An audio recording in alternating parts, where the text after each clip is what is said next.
Hello friends, welcome to another video on Tutorials Point with me Richa. Well, today under the customer service module, we will talk about leadership in customer service. Well, let's see what is there for us on the agenda. We'll talk about what leadership is all about, knowledge of yourself, formal and informal leaders, persuasive versus positional leader, characteristics of excellent leaders, creation of a customer service culture, leadership without position, and your boss is your customers too. Well, let's immediately start on this particular module. So friends, what is leadership? They say that a leader is not always born. A person who really wants to lead has that skill of leadership. Why are we talking about leadership in customer service? The reason being that if you are leading your team of employees who are actually going to be facing the customers, you need to be a good leader for them. You should not be a manager but a leader. There is a lot of difference between these two. So let's look at leadership. When you are a leader, it's easy to say that you value great customer service. But how do you get this message to actually stick with your employees to the point that they actually translate it into their great customer service? Behaviors that will make a difference to your customers. Well, as a leader, you need to walk the talk, which means only if you show great customer service behaviors and great customer service attributes, only then will your employees follow you and take a lead from you. So it's important to understand about yourself, and understanding yourself, your strengths, your weaknesses is very important as a leader. So we have something which is known as VITALS. Now VITALS is an acronym which stands for, V stands for values. As a leader, what are your principles and values which really guide you towards your destination or your end point? I stands for interest. What are the things that really interests you? In terms of the world knowledge or having a lot of other knowledge that you really require. So what is your interests? T is your temperament. Temperament means the way you handle people. Are you somebody who loses your, is very blunt about situations? Do you react immediately to people? How well are you in control of your temperament, of your emotions, is what temperament is all about. Well, A stands for around the clock activities. What are certain activities that you indulge yourself into throughout the day? And that becomes important to understand yourself better. L stands for life mission and meaningful goals. As a leader, if you do not have a vision, a mission, and certain goals in life, you are not really doing probably that much justice to your role as a leader, and hence it becomes important to know where you're going, where your life is going, which direction you're taking. And S stands for strength. As a leader, what are your strength areas? What are the areas which are your forte areas? So friends, in leadership, it's important to know of yourself much better.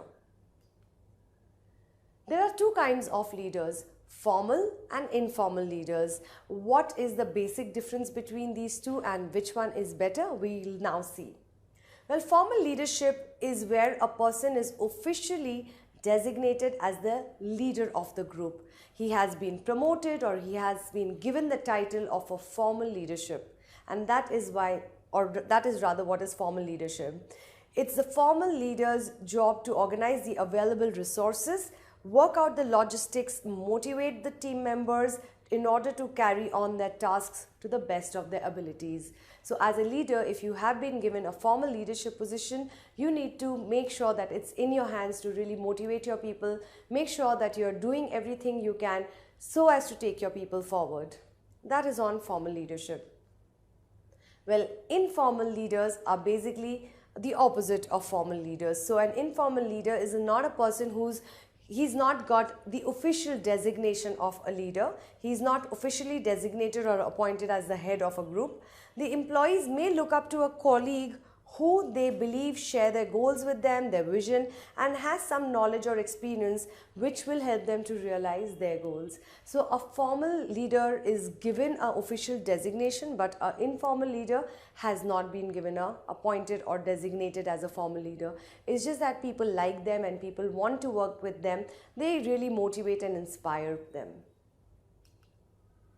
So what are the benefits of formal leadership? Well, it's important to understand that just because a person has a formally appointed leadership position given to them does not mean that he can take it for granted. So certain benefits are true leaders don't use power and position. They always go with their gut feeling and they always charm the people, inspire the people. Their skills and attributes determine the outcome. So whatever they are doing, whatever skills they have, everything is related to getting the desired outcome. They value all the team members as equal. There is no biasness or no favoritism that they show to people. Make the effort to communicate in an open and a respectful manner.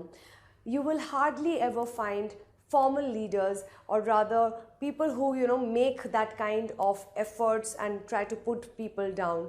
They're very open and respect in their manners. They convince, not impose. They will not try to impose their decisions on you, but they will try to convince you in their own way. They build respect, rapport, and a good relationship with people. They use their power to empower others. They don't try to misuse the power which has been given to them.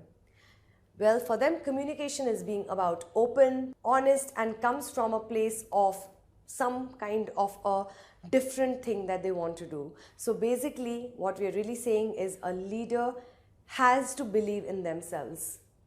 Influence with or without formal authority and control over resources is what they have. So they will definitely try and have a lot of control over their resources. They have highly emotional intelligence.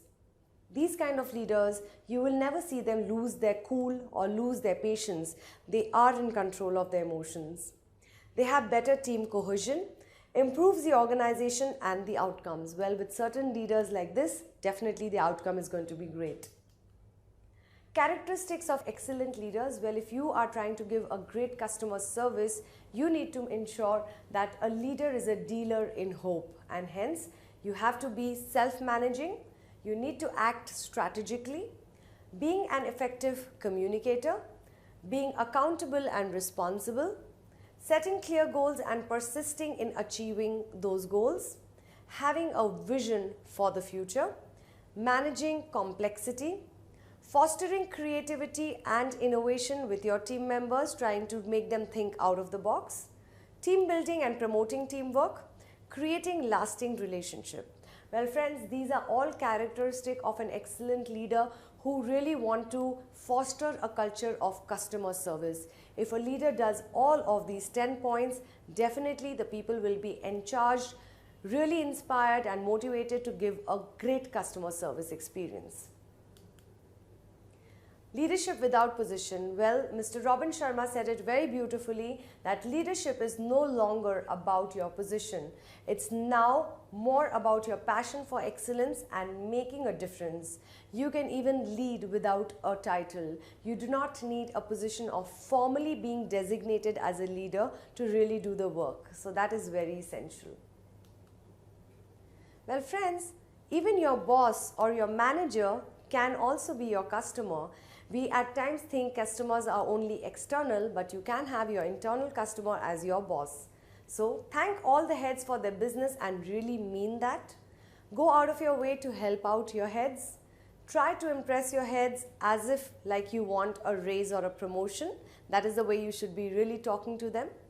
Keep your promises and your integrity intact, and hence try to understand that your boss can also be your customer.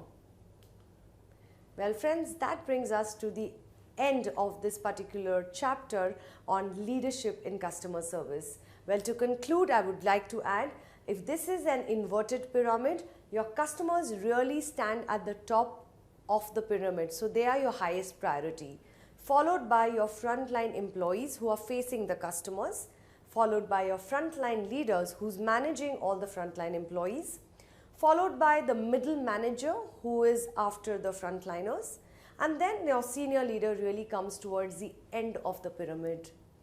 Well, your customers are your priority, your leaders are not, but they motivate and inspire the employees to give a good customer service experience. Well, I do hope you have enjoyed listening to this particular module as much as I've enjoyed teaching it to you. Keep watching, more videos coming your way. Thank you so much. Tutorialspoint.com. Simply easy learning.